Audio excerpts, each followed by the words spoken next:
নমস্কার বন্ধুরা, ঘরোয়া রান্না বাই চৈতালিতে সবাইকে স্বাগত জানাই। আজকে আমি একটা দুর্দান্ত স্বাদের স্ন্যাক্স রেসিপি নিয়ে চলে এসেছি। সবসময় তো তেলে ভাজা জিনিস খেতে ভালো লাগে না, তাই আজকে একদম তেল ছাড়া একটি রেসিপি আপনাদের করে দেখাবো। তার জন্য আমি একটা মিক্সিং জারের মধ্যে নিয়েছি 1 বাটি সুজি এবং এই বাটির মাপ করে নেব হচ্ছে হাফ বাটি দই। আপনাদের যদি পরিমাণটা বেশি লাগে আপনারা 2 বাটি সুজি নিতে পারেন, তার সাথে 1 বাটি দই নেবেন। যেহেতু আমার 1 বাটি সুজি তাই আমি হাফ বাটি দই নিচ্ছি, রেশিওটা হবে এটা।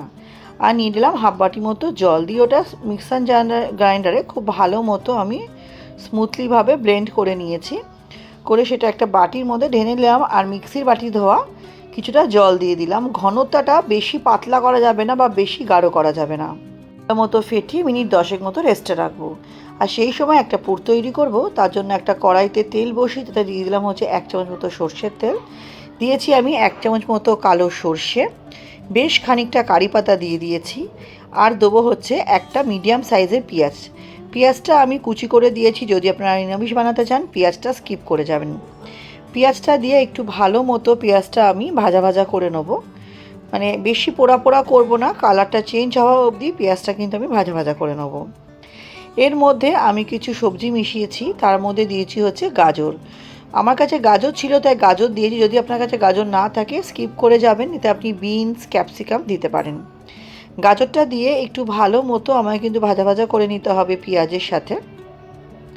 দিয়ে দিলাম একটা টমেটোটা একটু লম্বা লম্বা করে পাতলা পাতলা করে কেটে দিয়েছি যাতে ভালো তাড়াতাড়ি সেদ্ধ হয়ে যায়। টমেটোটা দিয়ে ভালো মতো নাড়াচাড়া করে, দুটো আলু আমি আগে থেকে সেদ্ধ করে ভালো করে স্ম্যাশ করে রেখেছিলাম। পেঁয়াজ আর গাজরটা ভালো মতো ভাজা ভাজা হয়ে যাওয়ার পর আমি আলুটাও দিয়ে দিলাম। আলুটা দিয়ে কিন্তু আলুর সাথে আমাকে একটু ভালো মতো পেঁয়াজ গাজরটা মিশিয়ে নিতে হবে।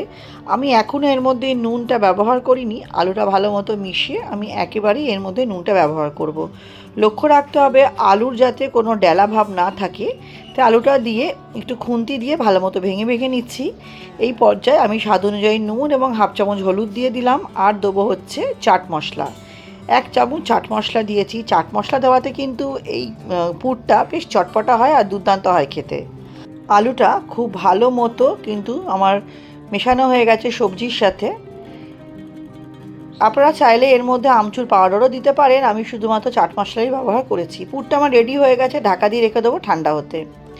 এদিকে দেখুন ব্যাটারটাও আমার 10 মিনিট রেস্টে রাখা হয়ে গেছে। দিয়ে দিলাম স্বাদ অনুযায়ী নুন, দিয়ে একটু ভালো মতো কিন্তু আমি ফেটিয়ে নেবো হ্যান্ড যে উইক্সগুলো আছে সেইগুলো দিয়ে।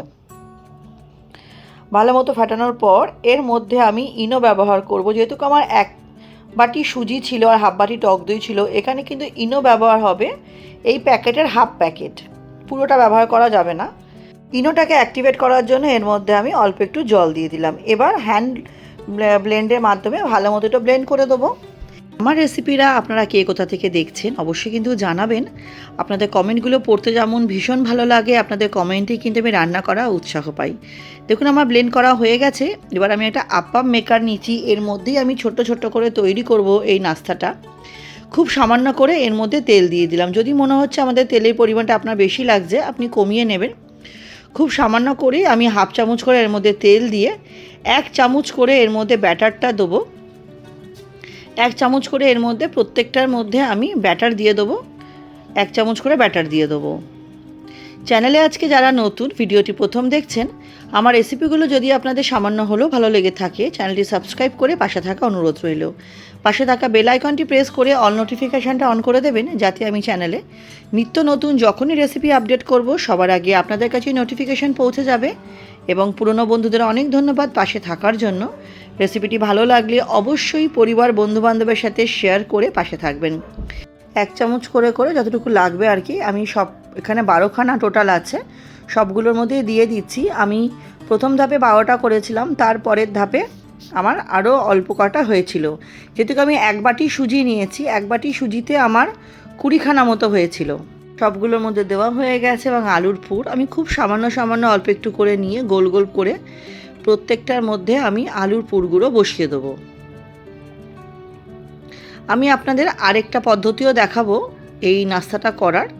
এটা হচ্ছে আমি যেহেতু আপ্পাম মেকারে করছি, সেই আপ্পাম মেকারেও আপনাকে দেখিয়ে দিলাম। আপ্পাম মেকারও করতে পারেন, আপনারা ইডলি যে মেকার যে স্ট্যান্ডগুলো আছে তাতেও করতে পারেন।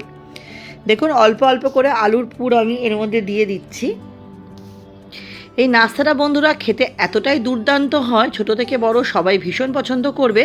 আর আপনারা ব্যাটারটা ইনো মেশানোর আগে ব্যাটারটা চাইলে আপনারা তুলে রাখতে পারেন। আমি এই আলুর পুরটাকে কভার করার জন্য ওপর থেকে আরও 1 চামচ করে আমি এই ব্যাটারটা দিয়ে দিচ্ছি। আপনারা ইনো মেশানোর আগে ব্যাটারটা তুলে রাখলে পরের দিন সকালের ব্রেকফাস্টে বা বাচ্চার স্কুলের টিফিনে কিন্তু অনায়াসে বানিয়ে দিতে পারবেন। বাচ্চারা কিন্তু ভীষণই পছন্দ করবে এটা, আর ভীষণই খুশি হয়ে এটা খাবে। দেখুন প্রত্যেকটার ওপরে আমি এই আলুর পুরটাকে কভার করার জন্য প্রত্যেকটার ওপরে আমি কিন্তু দিয়ে দিচ্ছি। দিয়ে এবার এটাকে আমি জলের ভাপে বসাবো। আমি আগে থেকে একটা বাটির মধ্যে জল গরম হতে বসিয়ে রেখেছি এই অ্যালুমিনিয়াম বাটিটার ওপরে। এর ওপরে আমি বসিয়ে দিয়ে এটাকে ঢাকা দিয়ে দেবো। ঢাকা দিয়ে 7-8 মতো এটাকে হতে দিয়েছিলাম। দেখুন একটা পিঠ আমার হয়ে গেছে এবং আরেকটা পিঠ আমি একটু উল্টে দিচ্ছি যাতে সেই পিঠটাও সুন্দরভাবে আমার যাতে হয়ে যায়। উল্টে দিয়ে আমি এটাকে আবারও ঢাকা দিয়ে দিচ্ছি। আর আরেকখানে যে প্রসেস দেখাবো আপনাদের সেটা হচ্ছে কড়াইতে অলরেডি জল গরম করতে দিয়েছি, তার উপর ঝাঁঝরি থালা বসিয়ে দিয়েছি। এবার বাটির মধ্যে বেশ 1 হাতা করে ব্যাটার দিয়ে আলুর পুর দিয়ে ওপর দিয়ে 1 হাতা করে দিয়ে কভার করে দিয়েছি। দেখুন মিনিট 7-8 পর আমার বাটিটাও কিন্তু রেডি হয়ে গেছে। আর ওই দিকে কিন্তু আমার আপ্পাম প্যানেলটাও রেডি হয়ে গেছে। বাটিটাই আমি আগে বার করেছি। বাটিটা দেখুন গরম অবস্থা উল্টাতে গিয়ে আমার একটু ভেঙে গেছে। আপনারা কিন্তু এই ভুলটা করবেন না, বাটিটা একদম ঠান্ডা হয়ে যাওয়ার পর উল্টাবেন। গরম অবস্থায় উল্টালে কিন্তু আমার মতো এরকম ভেঙে যেতে পারে। আর আপ্পাম প্যানটাও আপনাদের দেখিয়ে দিচ্ছি। আপ্পাম প্যানটাও দেখুন সুন্দরভাবে আমার রেডি হয়ে গেছে।